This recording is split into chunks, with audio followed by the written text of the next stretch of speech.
If you are anywhere from your 40s to your 70s and you take a magnesium supplement, there is a good chance the pill you swallowed this morning did almost nothing, and nobody told you. I am Dr. Hale. I have spent 15 years in internal medicine, and I have lost count of the patients who did everything right. They read that magnesium matters. They bought the bottle. They took it faithfully, every single morning, and they still sat across from me with the night cramps, the restless sleep, the little flutter in the chest, and a lab report that looked completely normal, because the magnesium in that pill never actually reached the inside of their cells. Here is what should get your attention, even if you feel perfectly fine today. The way your body holds on to this one mineral starts to change in your 40s and 50s, slowly, quietly, decades before anything hurts. So this is not a problem for later. It is a problem to get ahead of right now, while the window is wide open, and that window is open for you today. So in the next few minutes I am going to give you the single best time of day to take magnesium, the two things you should never swallow it alongside, and the one group of people who should never take it without talking to a doctor first. That last part matters, and almost no video tells you about it, so stay with me to the end. And the mistake at number 1, the one about the form in that bottle, is the one most people get completely backwards. Let me start with why your body cares about this mineral in the first place, because once you see it, the rest stops feeling like a chore. Magnesium is quiet. It does not get the attention that calcium or vitamin D get, but according to the National Institutes of Health, it takes part in more than 300 separate reactions inside your body. Think of it as the spark plug behind a huge amount of ordinary work. Every time a muscle relaxes after it tightens, magnesium is involved. Every steady beat of your heart depends on an electrical signal that magnesium helps control. Your nerves use it. Your blood sugar handling uses it. Even the way your body builds and repairs bone leans on it. Here is a picture that makes it click. Think of a muscle as a door that opens and closes. Calcium is the signal that pulls the door shut. That is the contraction. Magnesium is the signal that lets it swing back open. That is the release. When magnesium runs low, the door struggles to reopen, and the muscle stays clenched a beat too long. That is a cramp. Now picture that same silent tug of war happening in the walls of your arteries and in the muscle of your heart thousands of times an hour. That is how a mineral you rarely think about can touch your blood pressure and your heartbeat at the same time. And when you have enough of it, the payoff is broad.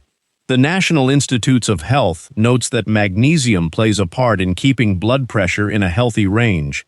Studies have linked steady magnesium intake with better blood sugar handling, which matters more and more as we move through our 40s, 50s, and beyond, because the body gets less patient with sugar over time. It supports bone right alongside calcium and vitamin D, not in competition with them, on the same team. None of this makes magnesium a cure for anything. It simply means that keeping your level where it belongs takes away one steady drag on how you feel. Now here is why this starts earlier than you would expect. Beginning in your 40s, a few things happen at once. We tend to eat a little less. The National Institute on Aging points out that as we get older, we often absorb some nutrients less efficiently and lose more of them. Your gut takes up less magnesium than it did at 40. Your kidneys hold on to less and let more slip out in the urine. And a lot of common medicines quietly pull magnesium down. The acid reducers many people take for heartburn, the ones you can stay on for years, have been flagged for exactly this. The FDA warned back in 2011 that long-term use of those drugs can lower magnesium. Some blood pressure water pills do the same.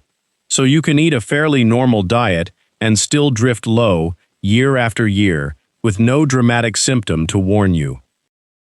And that word, warn, is the problem, because the warning signs of low magnesium are so easy to blame on age instead. Let me tell you about a patient. I will call him Frank, and he is a composite of many people I have seen. 53 years old, healthy on paper, busy, active. He came in tired. Not sick, just worn down. Legs cramping at night and yanking him out of sleep. A heart that now and then felt like it skipped a step. Shoulders always tight. And a low, flat mood he could not explain. Every one of those, on its own, is easy to shrug off as getting older. Together, they were a pattern. And the pattern was pointing at a mineral almost nobody had checked. Walk through them with me and see how many sound familiar. Night cramps in the legs, especially the ones that wake you at 2 in the morning.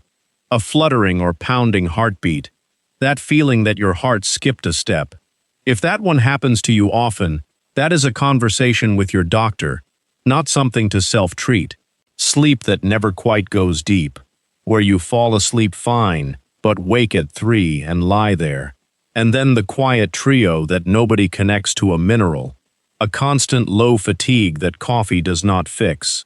A tightness that sits in your shoulders. And a restlessness or flat mood with no obvious cause.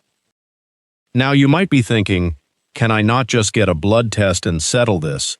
You can ask, and it is fair to ask. But here is the catch that surprises even some doctors.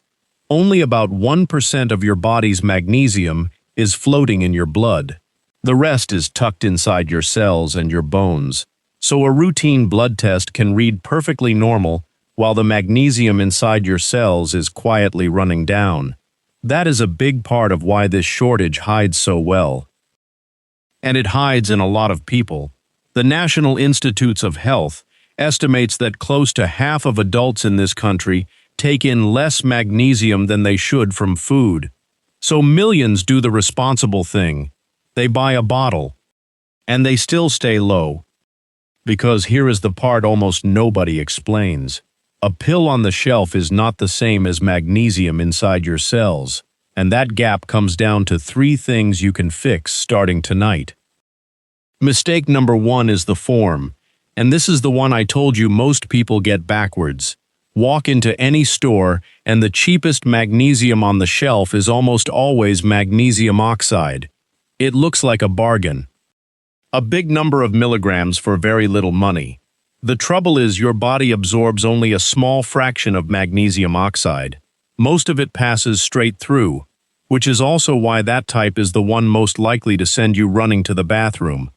You paid for 400 milligrams, and your cells saw a sliver of it. The forms that absorb far better have names worth remembering. Magnesium glycinate is gentle on the stomach, and is the one many people find calming in the evening. Magnesium citrate absorbs reasonably well, though it can loosen things up. There is a form called magnesium threonate that researchers have looked at for the brain. You do not need to memorize the chemistry. You need one rule. If the label says oxide and nothing else, you may be getting far less than the bottle suggests. Go turn your bottle around after this. You might be surprised. Mistake number 2 is what you take it with. And this is the one nobody mentions.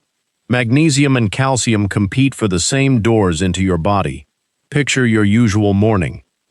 You are up, the coffee is on, and you take your vitamins in one big handful. The calcium, the multivitamin, the magnesium, all at once. It feels efficient. And it is quietly working against you, because in that single handful, 2 of those minerals are shoving each other away from the same door. So if you take both, separate them by a couple of hours instead of stacking them together. The same idea applies to a high dose of zinc. And there is one more pairing to watch, and it is about medicine, not minerals.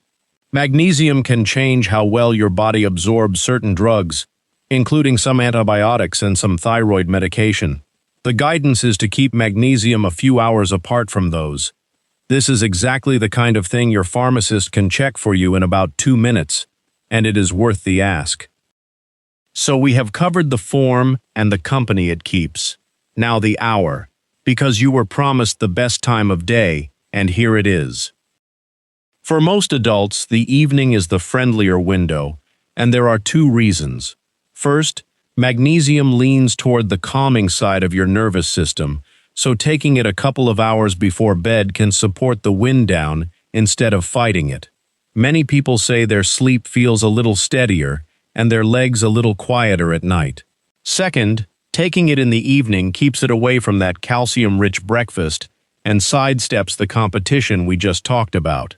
So instead of a rushed pill with coffee and toast in the morning, a calmer option is a smaller dose 1 to 2 hours before bed, with a little water. Now I want to be straight with you here because this channel is built on honesty.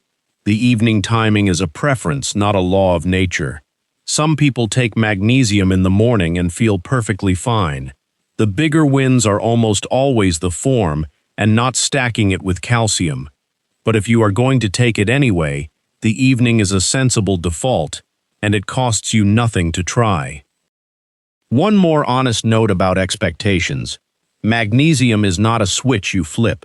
If you have been running low for a while, it can take several weeks of steady, sensible intake before your cells are topped back up, and you feel the difference, often in your sleep and your night cramps first. So do not judge it after 2 days.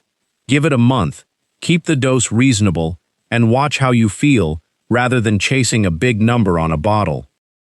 If this is useful so far, and you want more plain answers about the things that actually change how you feel as the years add up, take 1 second and subscribe to Dr. Hale, and tell me in the comments how old you are, because the age of the people watching genuinely shapes what I cover next. Alright, back to it, because there is a quieter first step I have not given you yet, and it is the one a good doctor would push you toward before any bottle. Food first. Magnesium is not exotic. It is sitting in ordinary groceries. A handful of pumpkin seeds is one of the richest sources there is.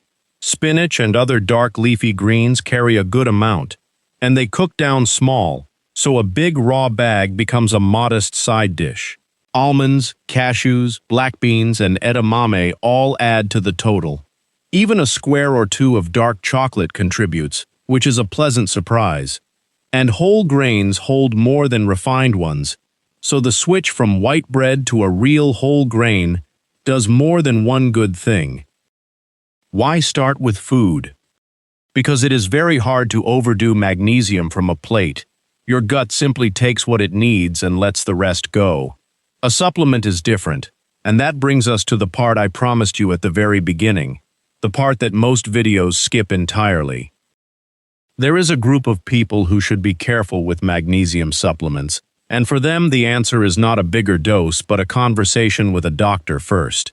If you have reduced kidney function, and many people over 60 have some without realizing it, your kidneys may not clear extra magnesium well. In that situation, a supplement can build up instead of washing out, and too much magnesium is its own problem. It can cause low blood pressure, weakness, and worse. This is not meant to scare you off a healthy mineral. It is meant to say that a supplement is not automatically harmless just because the mineral is natural. So if you have kidney disease, a heart rhythm problem, or you take several prescription medicines, please treat magnesium like what it is, something worth checking before you start. And there is a simple number worth knowing. Health authorities set an upper limit of about 350 milligrams of magnesium a day from supplements for adults, separate from what you eat, because the magnesium in your food is self-limiting and a supplement is not. More is not better. Steady and sensible is better. So let us bring this together, because you now know more about this one mineral than most people ever learn. Here is what to do, starting this week. 1. Turn your bottle around.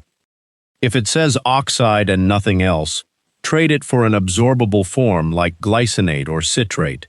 2. Stop taking it in the same handful as your calcium. Separate them, and any antibiotics or thyroid medicine, by a couple of hours. 3. Move your dose to the evening, 1 to 2 hours before bed, and give it a full month before you judge it. And underneath all of that, the first move is real food. A plate of greens and seeds is something your body has always known how to handle.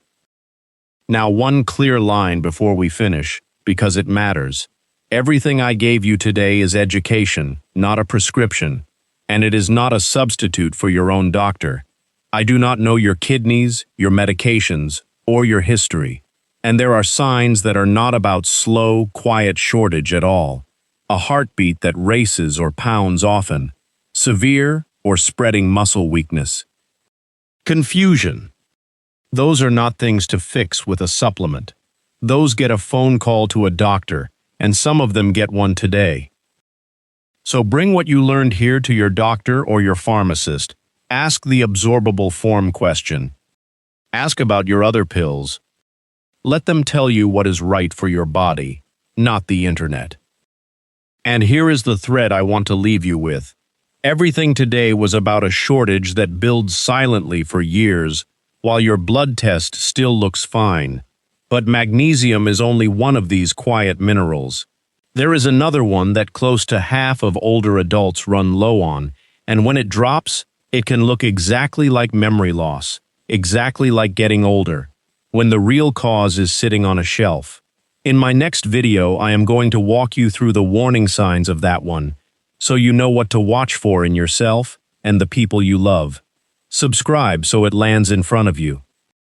Whether you are 45 or 75, you are never too early and never too late to get this right.